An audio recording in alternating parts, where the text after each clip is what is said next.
একটা সময় ছিল যখন যুদ্ধ মানে ছিল দুই দেশের সৈন্যরা সীমান্তে মুখোমুখি, আর এখন যুদ্ধ মানে হলো কোনো একটা ড্রোন আপনার বাড়ির ছাদের উপরে দাঁড়িয়ে আছে। কোনো একটা কিবোর্ডের ক্লিকে ধ্বংস হয়ে যেতে পারে পুরো একটা শহর। 2025-এর এপ্রিল মাসে ইরান থেকে উড়ে আসে প্রায় 320টি ক্ষেপণাস্ত্র, লক্ষ্য ইসরায়েল। অনেকেই বলছে এটা নাকি প্রতিশোধ, আর অনেকেই বলছে এই হামলাই হয়তো শুরু করে দিল তৃতীয় বিশ্বযুদ্ধের সূচনা। প্রশ্ন একটাই, আপনি কি প্রস্তুত একটা পারমাণবিক যুদ্ধের গল্প শুনতে?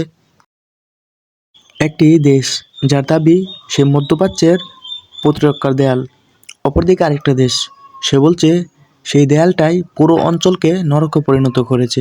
আজকে আমরা এই ভিডিওতে জানব ইরান এবং ইসরায়েলের সেই শত্রুতার কথা, যা শুরু হয়েছিল কয়েক দশক আগে, কিন্তু যার পরিণতি এখনও অজানা।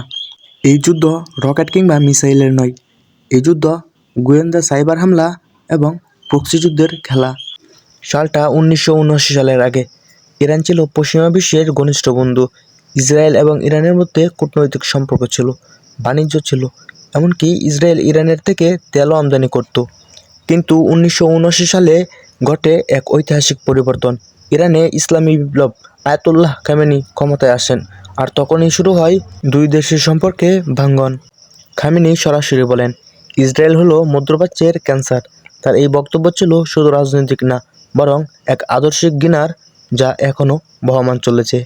ইরান সরাসরি ইসরায়েলের বিরুদ্ধে যুদ্ধ নামে না, বরং তারা শুরু করে প্রক্সি যুদ্ধ। হিজবুল্লাহ, হামাস, ইয়েমেনের হুতি বিদ্রোহীদের মাধ্যমে ইসরায়েলের বিরুদ্ধে হামলা চালায়।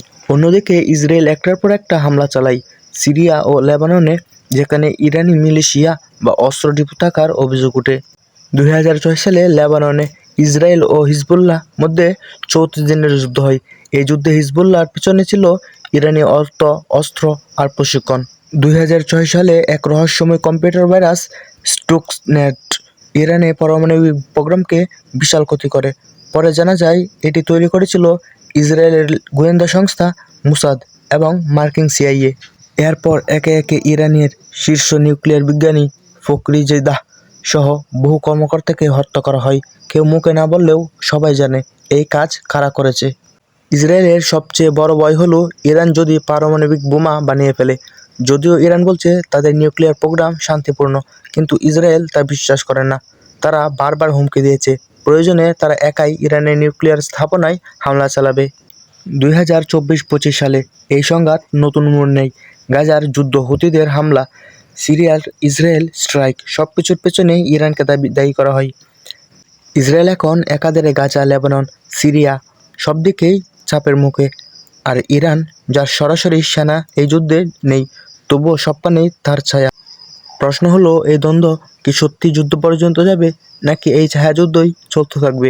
ইসরায়েল যদি ইরানের নিউক্লিয়ার স্থাপনায় হামলা চালায়, তাহলে হয়তো এটি আর প্রক্সি যুদ্ধ থাকবে না, আর তখন পুরো মধ্যপ্রাচ্যে চলবে ইরান, ইসরায়েল, আমেরিকা, এমনকি সৌদি আরব পর্যন্ত। ইরান ইসরায়েলের যুদ্ধ এখনও আনুষ্ঠানিকভাবে শুরু হয়নি, কিন্তু বাস্তবতা হলো এই যুদ্ধ বহুদিন ধরেই চলছে, শুধু আকারটা বদলেছে। এই যুদ্ধ মিসাইলের না, রাজনীতির না, এই যুদ্ধ হলো আদর্শের, আধিপত্যের আর বেঁচে থাকার লড়াই। আপনার মতে এই সংঘাতের শেষ কোথায়? যুদ্ধ, শান্তি, নাকি আরও অনেক বছর এই অন্ধকারের মধ্যেই ঘুরপাক খাবে মধ্যপ্রাচ্য?